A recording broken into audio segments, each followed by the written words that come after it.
Bienvenidos chicos a este capítulo 4 del curso de Python para IA y ciencia de datos. Si os acordáis, en el curso íbamos a ver una pequeña introducción a Python, íbamos a ver después todos los básicos que tenéis que saber de procesado de datos, limpieza de datos y visualización de datos, para pasar después a ver todo lo necesario de IA generativa y finalmente a cómo poner todos estos bloques en producción. Hoy vamos a ver todo lo que tenéis que saber sobre las funciones.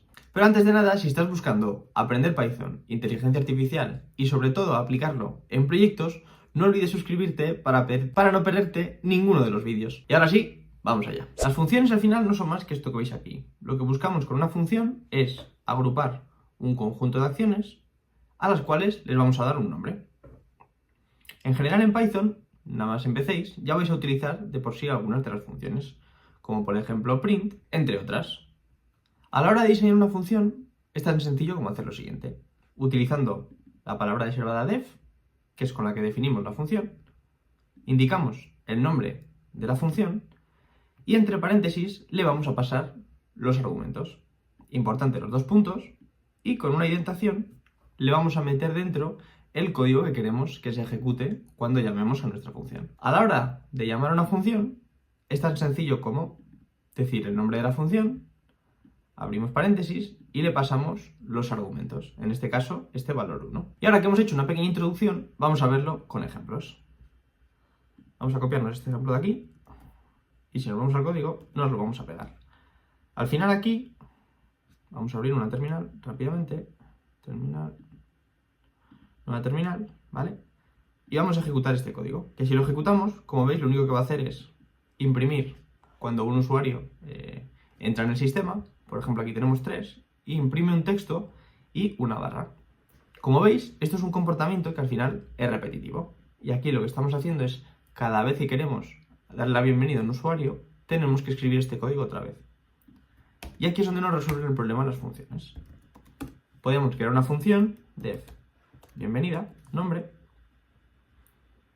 Marcamos el argumento nombre, que acordaros que a los argumentos podéis darles el nombre que queráis. En este caso yo le he puesto nombre.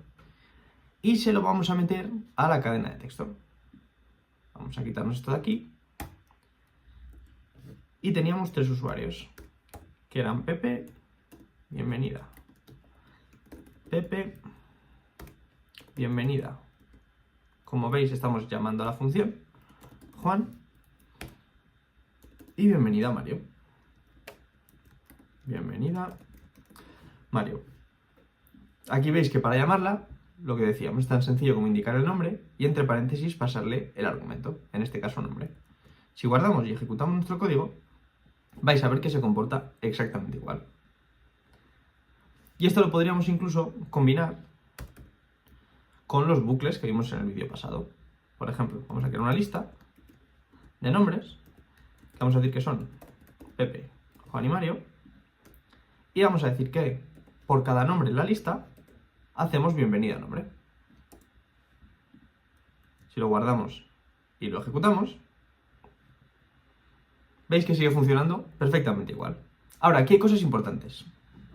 A la hora de utilizar una función, es importante que la tengamos definida antes. Si hacemos así y definimos la función después de nuestro código y lo ejecutamos, vais a ver que nos va a dar un error y no nos lo va a ejecutar porque la función no está definida. Así que importante siempre definirla antes de utilizarla. Vamos a verlo con otro ejemplo. Vamos a tener una lista de letras, como estoy diciendo que son A, B, C, lo que sea. Vamos a borrarnos la función de antes. Y lo que queremos aquí es, primero, vamos a desordenarlo un momento. Vamos a desordenar los valores. Vamos aquí a la B, ¿vale? Y aquí vamos a crear dos cosas. Primero, que en una ejecución nos coja la lista y nos la ordene y nos imprima cada uno de los elementos de la lista en mayúsculas, que esto si lo ejecutamos,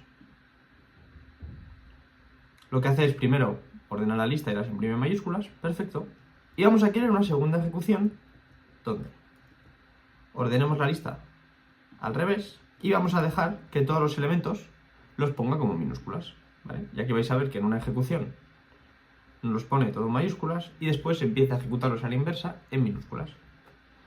Pero al final aquí estamos utilizando 6 líneas de código para algo que no hace falta tanto. ¿Cómo podríamos solventarlo con una función?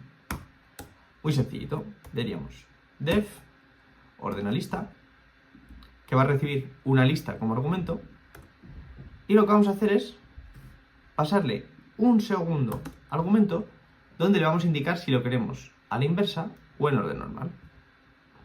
Vamos a poner reverse. Y le vamos a decir que if reverse, si la queremos al revés, ordenamos la lista al revés. Y si no, ordenamos la lista normal. Y finalmente, lo que tenemos que hacer es imprimir cada elemento de la lista. ¿Cómo ejecutaríamos ahora?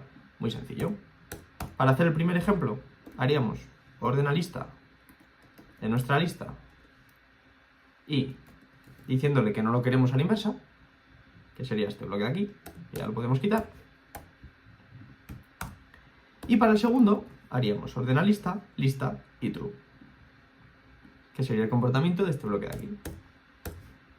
Y vamos a verlo. Si guardamos y ejecutamos, vemos que efectivamente es lo que nos está haciendo. Y aquí, para completarlo como lo teníamos antes, le podríamos añadir un tercer argumento que sea mayúsculas. Que en este argumento le vamos a indicar si queremos que nos lo imprima como mayúsculas o como minúsculas. Y hacemos tan sencillo una comprobación que si es mayúsculas lo imprimimos en mayúsculas y si es minúsculas, pues en minúsculas. Y si lo lanzamos, vemos que tenemos exactamente el mismo comportamiento de antes. Dentro de las funciones, como habéis visto, vamos a hacer un def función, podemos poner un argumento o varios argumentos. Dentro de las funciones, además de definir una función y pasarle unos argumentos básicos, podemos hacer otras cosas como devolver valores. Vamos a ver un ejemplo.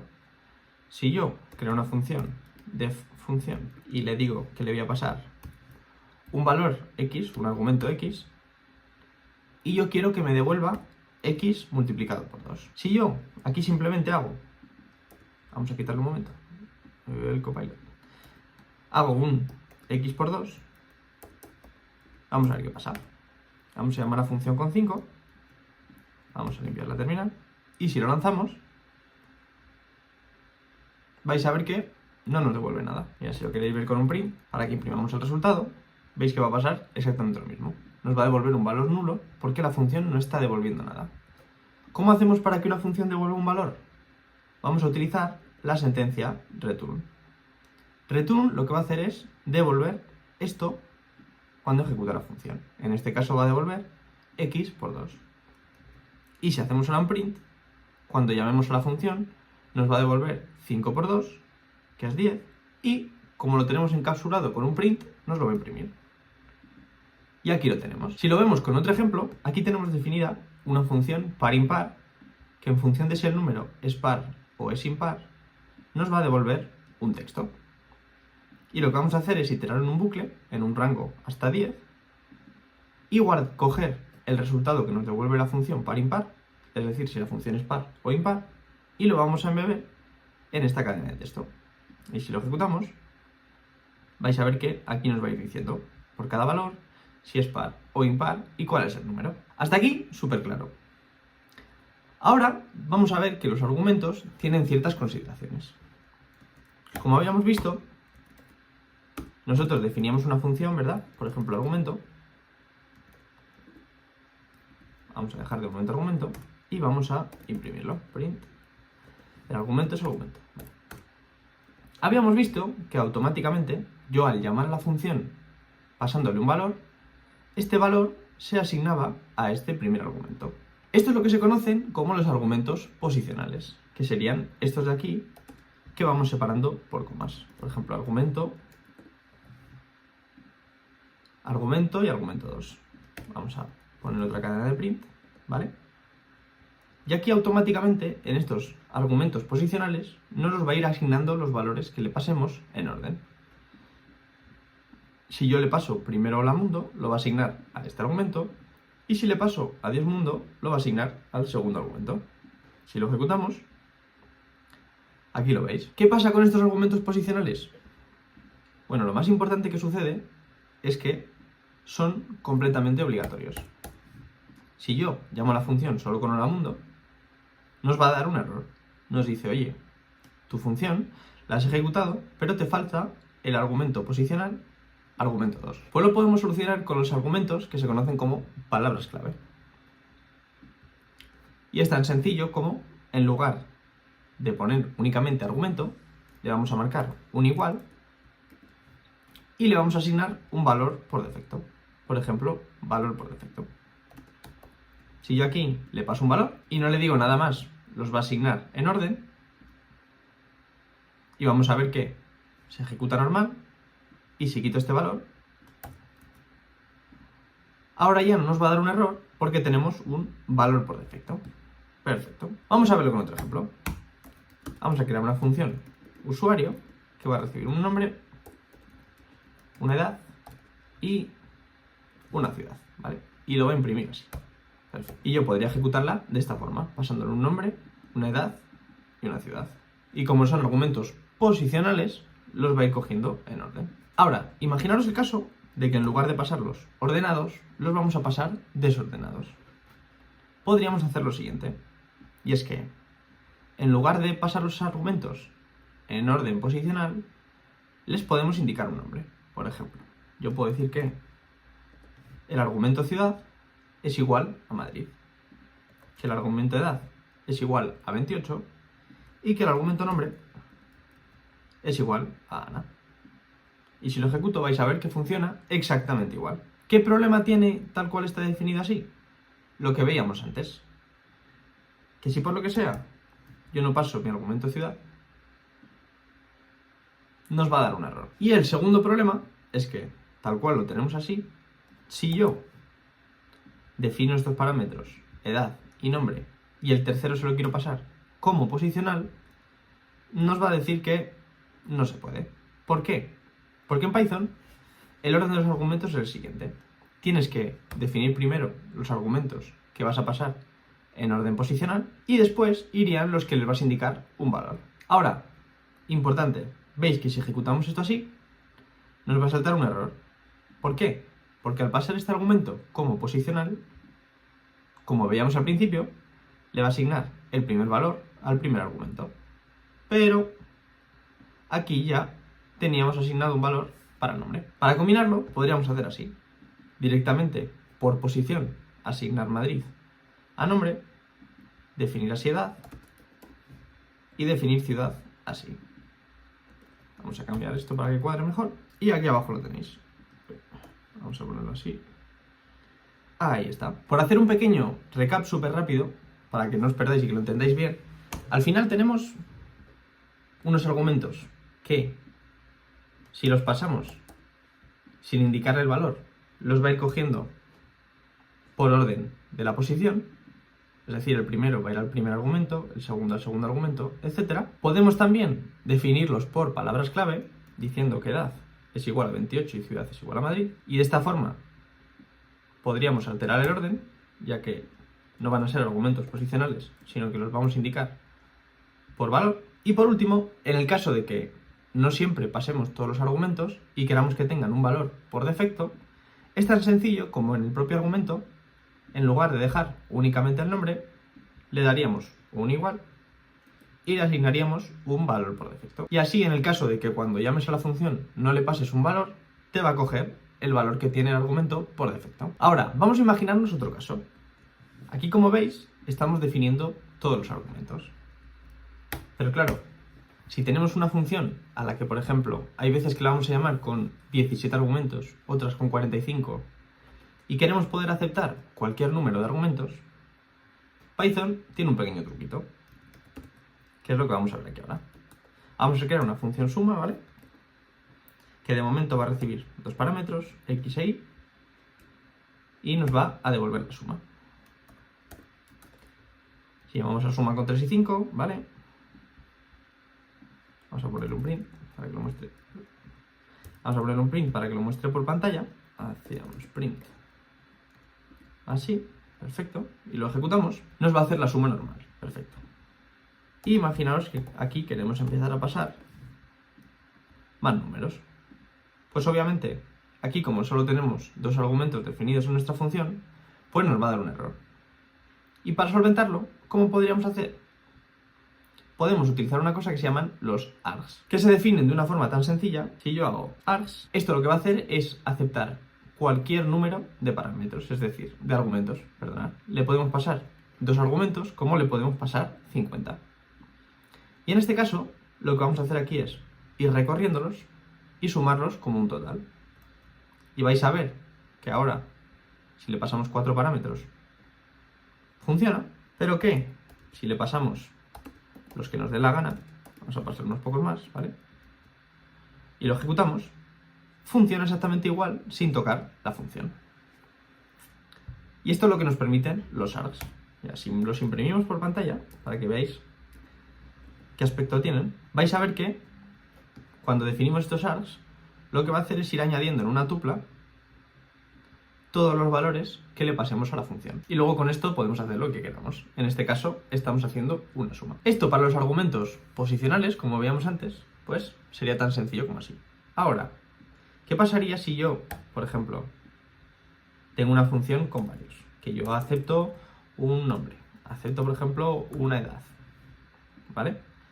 Y lo que queremos es ir, por ejemplo, mostrando, pues, hola, tienes este nombre y tienes esta edad, ¿vale? Vamos a pasarle un par de argumentos y aquí ya lo tendríamos.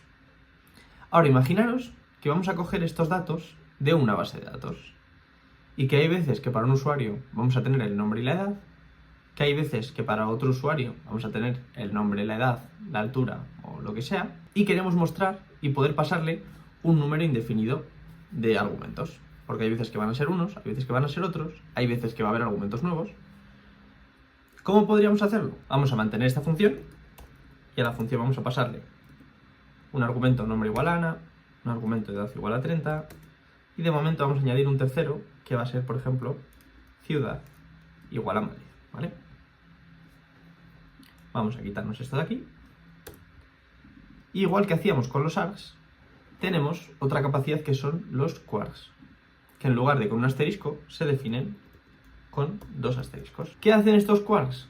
Estos quarks nos permiten pasarle a la hora de llamar a nuestra función todos los argumentos que queramos en forma clave-valor, como tenemos aquí.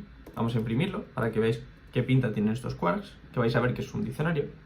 Si lo ejecutamos, veis que efectivamente en estos quarks va a ir almacenando todos los parámetros, los argumentos que le pasemos a nuestra función en forma de clave-valor. Y en este caso podríamos, por ejemplo, imprimirlos. ¿Vale? Y vais a ver que nos lo va a ir imprimiendo. Perfecto. Y como os decía, lo que nos permiten estos quarks, al igual que permitían los args, es pasar un número indeterminado de argumentos. Por ejemplo, ahora yo le quiero pasar otro argumento adicional, profesión, y veis que sin cambiar la función, voy a limpiar la terminal que si no, no lo veis, veis que sin cambiar la función, automáticamente este argumento adicional lo incluye en nuestros quarks en forma de diccionario y después podríamos trabajar con ellos. Y esto sin ningún tipo de límite. Por ejemplo, le puedo añadir pues hobby, le puedo añadir otro parámetro, lo que quiera, ¿vale? Y si lo vuelvo a ejecutar, uy, ya se me olvidó la coma, veis que funciona independientemente de cuántos parámetros queramos pasarle. Y por si esto era poco, podemos jugar todavía más.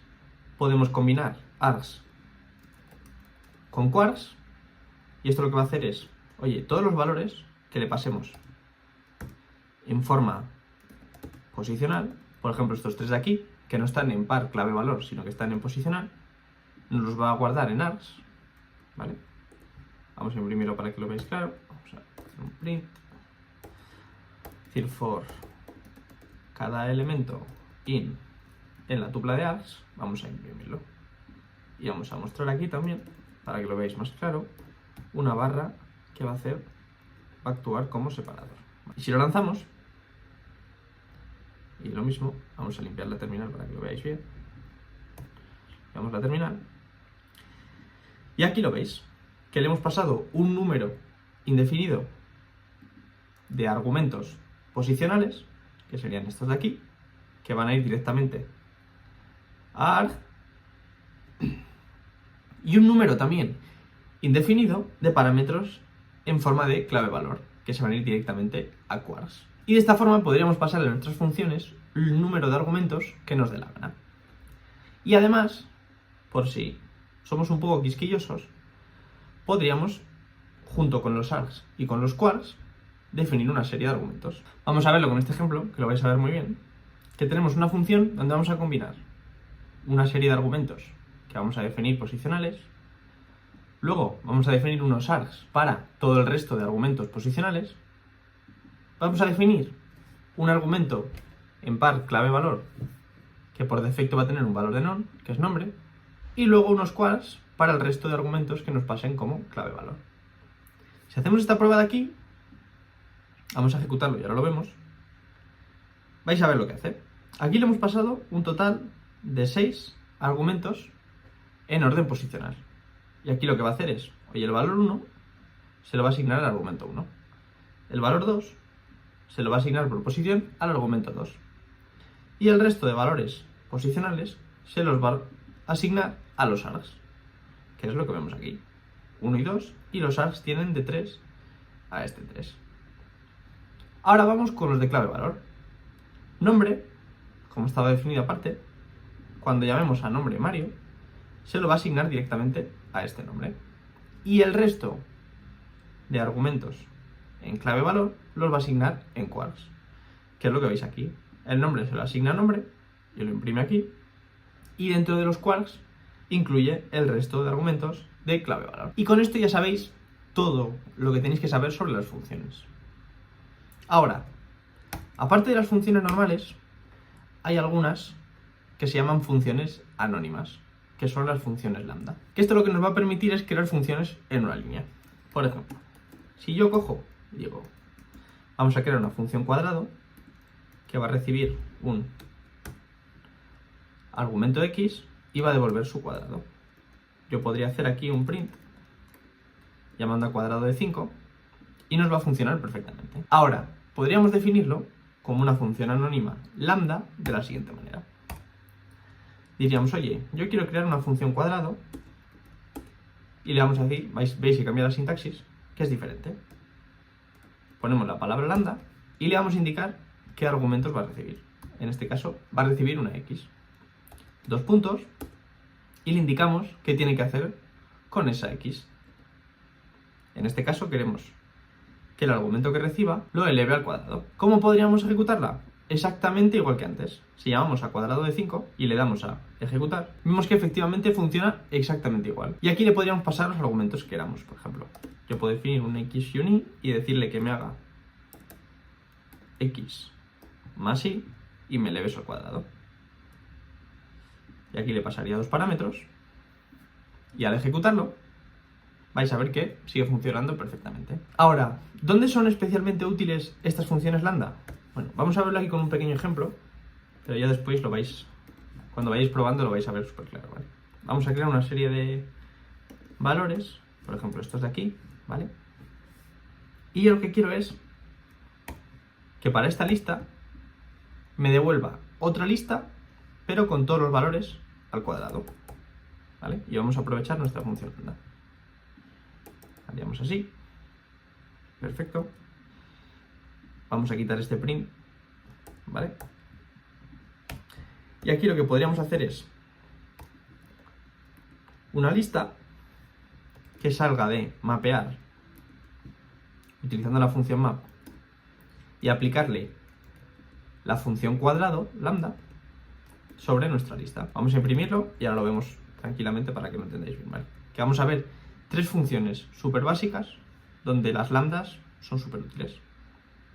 ¿Qué hace esto? Vale, la función map, como su nombre indica, no hace más que mapear.